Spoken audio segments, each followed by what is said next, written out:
Cash Johnny Caine's An American View, 1958.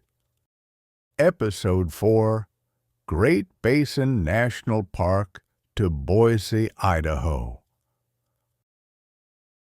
I left the basin at 1 minute past dawn. My Buick still beaded with rain. The scent of wet juniper wafted through the cracked window, and I sipped my coffee slowly and let the dark liquid torment the back of my tongue.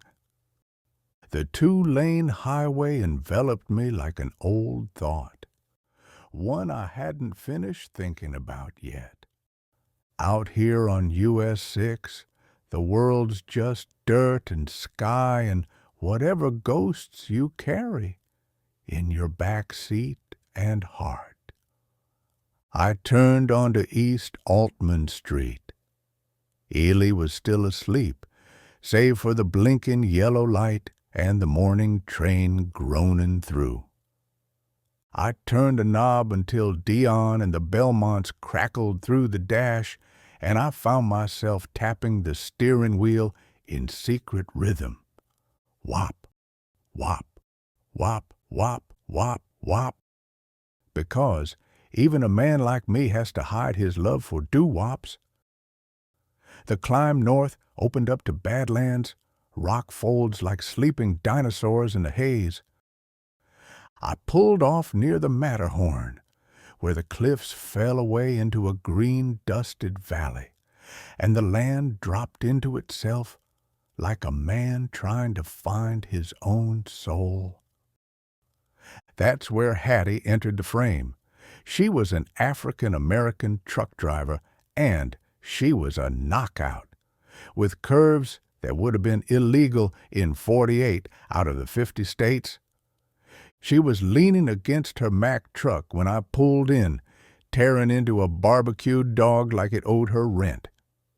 We shared lunch and small talk, and I found her laughter deep and easy, like Sunday morning gospel coming through on an AM radio. She was gone before the mustard dried on my hand. Just chrome in the wind and a wave in the rear view.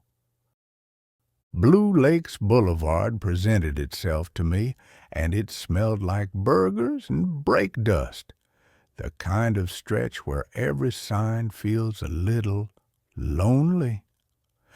I passed through Twin Falls under a ceiling of clouds that looked like wool pulled thin.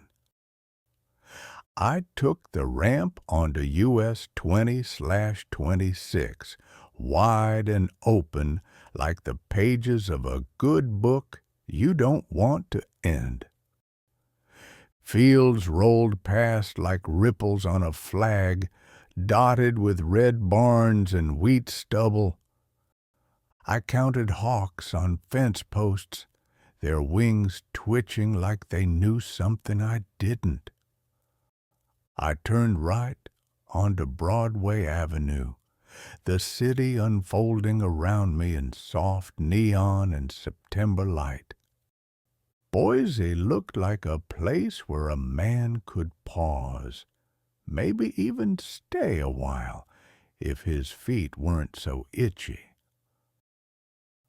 I checked into the Arrow Crest Lodge, a stone and cedar motel with turquoise doors and a pool shaped like a teal jelly bean. I ate alone at the Blue Plate Cafe across from the lodge. Tuna casserole baked golden in a chipped Pyrex dish, soda in a glass thick as a brick, and a waitress who called me sweetheart like she meant it. I unpacked slowly, poured a soda, and watched the sun bounce off the Buick's hood like a lover refusing to say goodbye on the phone. The evening fell like velvet, and I thought about the road. And I thought about her, too.